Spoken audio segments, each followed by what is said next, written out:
Rim Country News brought to you by Jake's Corner Bar and Grill. Same stop, different horses since 1916. And by Terlucas and Brandt, CPA PLLC, with a long history of providing quality CPA services right here in Rim Country. On this Wednesday, March 23rd, for Tano TV, K-Rim Radio News, and Global Trails Media, I'm Randy Roberson with your Rim Country News headlines.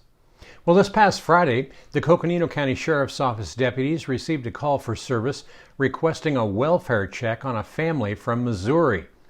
It was later found out that this family had also been involved with a hit and run at the Grand Canyon Airport, as well as gate blocking at the Supai Reservation access.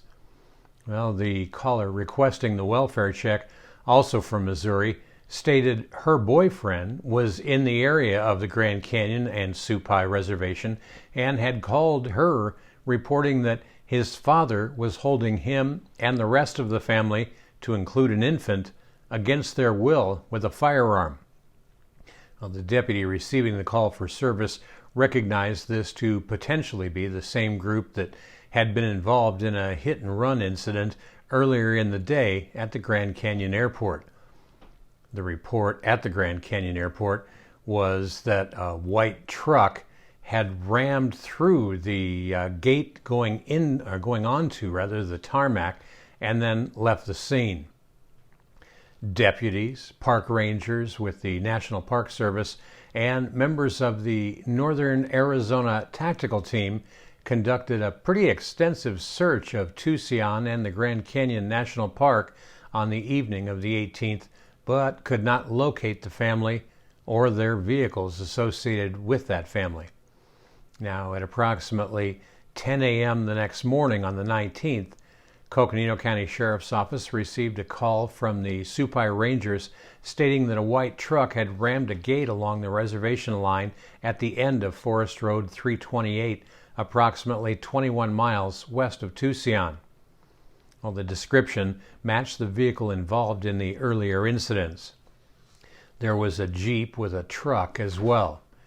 After crashing through the gate, the vehicles continued west onto the Supai Reservation and stopped in an area a few miles from the reservation line itself. Well, the Supai Rangers were able to maintain visual contact with the vehicles while a response was coordinated. They had officers from the Coconino County Sheriff's Office, Bureau of Indian Affairs, the National Park Service, Flagstaff Police Department, and the Northern Arizona Tactical Team, who all responded to that area.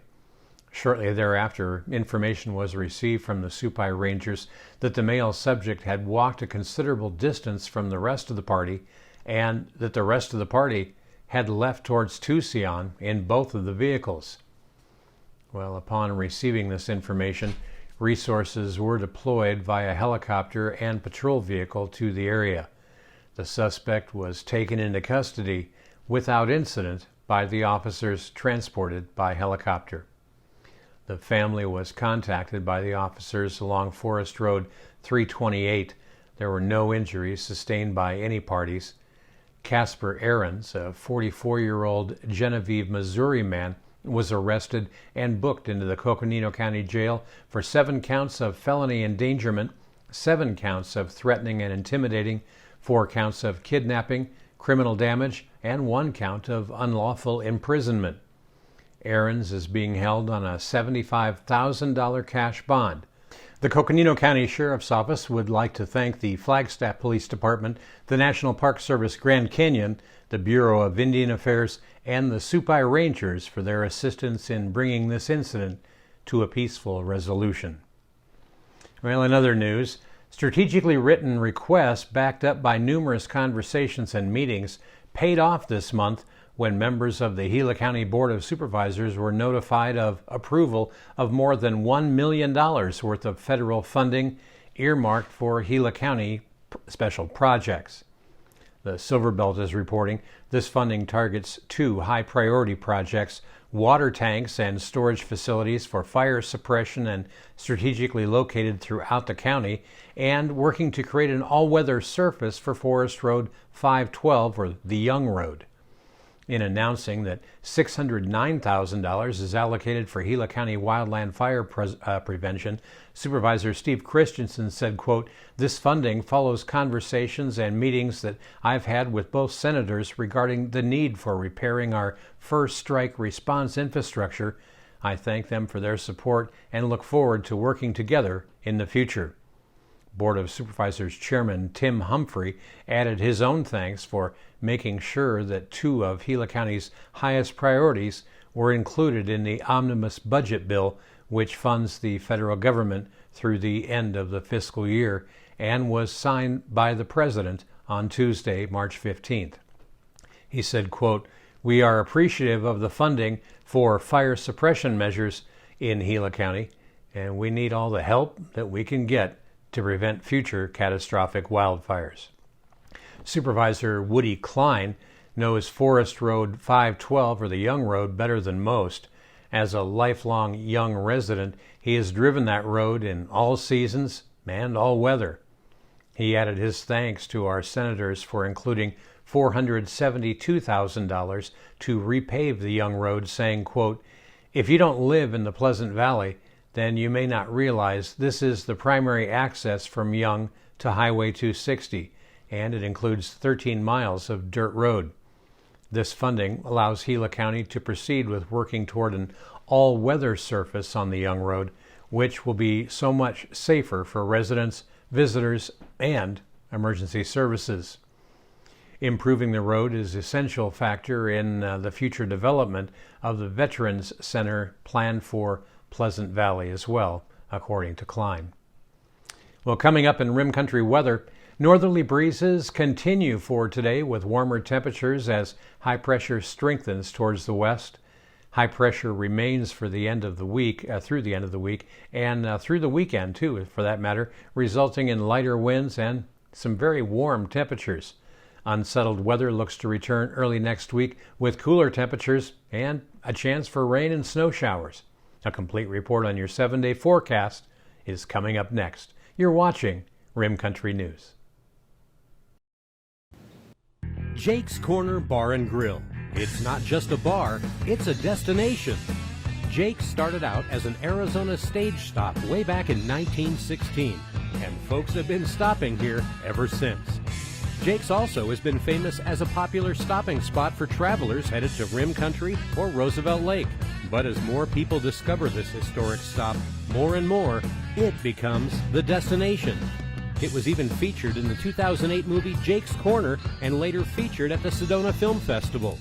Ice-cold beers from the tap, imported or specialty beers, a generously stocked full bar, and great food that keeps you wanting to come back again and again. Enjoy a game of pool inside or step out and enjoy the covered patio and outdoor bar with live entertainment and much more. We hope to see you soon at one of the most historic stopping spots in Arizona, Jake's Corner Bar and Grill. It's not just a bar, it's a destination.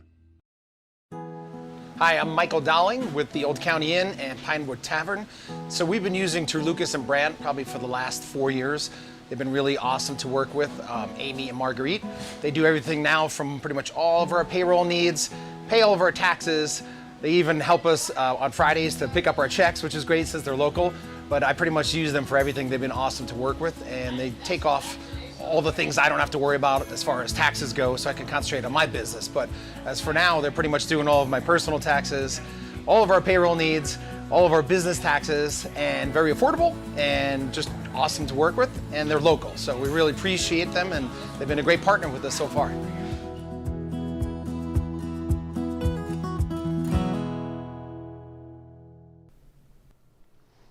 Well, taking a look now at your Rim Country 7-day weather forecast, light northeast winds are taking place across much of the region this morning, remaining a bit breezier along the Mogollon Rim and over into the White Mountains, with gusts up to 30 miles per hour.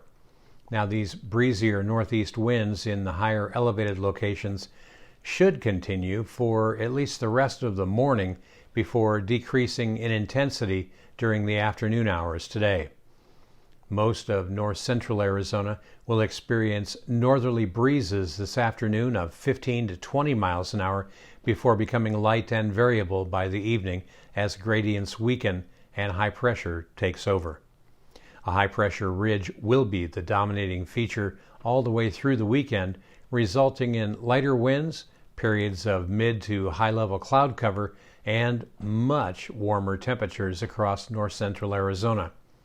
Daytime temperatures begin a warming trend today, with highs returning to average before becoming 10 to 20 degrees above average for Thursday, Friday, and through the weekend. Well, as of right now, the warmest day is forecast to be on Saturday. Light southwest flow returns on Friday, becoming breezier for Saturday and Sunday. A return to a more active weather pattern is still on the table for sometime early next week. Now, two forecast models do suggest decreasing heights, with an area of low pressure impacting the west coast as the ridge progresses eastward. However, confidence in the overall timing is still low at this time due to model discrepancies. Days 4 through 6 of the WPC cluster tool also hint at this pattern change, but also show differences in the timing, positioning, and strength of the potential low off the Pacific. Now, for right now, low to moderate, about 15 to 45% possibility of precipitation remains in the forecast from late Monday through Tuesday, with the higher chances for Tuesday. It also looks like southwest winds will be a bit more enhanced for Monday and Tuesday afternoon, as well as a bit cooler, back to about average temperatures. Meanwhile, highs and lows around rim country today, well, they should be looking like this. In Payson today, you can expect beautiful sunny skies with a high near 66, and northeast winds still gusting as high as 21 miles an hour. Tonight, you can expect clear skies, calm winds, and a low around 37. Up on top of the rim at Forest Lakes, well, they're shooting for a high today near 53 degrees, but with winds on top of the rim still gusting up to around 37 miles an hour today, it's going to seem pretty uncomfortable up there too. Even worse tonight. Tonight there's going to be a low dropping down to around 30 degrees up on the rim, and winds still gusting to around 16 miles an hour. That's once again going to make it feel pretty cold up there tonight. Well, down south here in the deserts of Tonto Basin, well, not much wind down here today. Looks like the winds have pretty much subsided after a few pretty active days. Our high in the basin should be around 78 degrees with a mild low tonight near 45.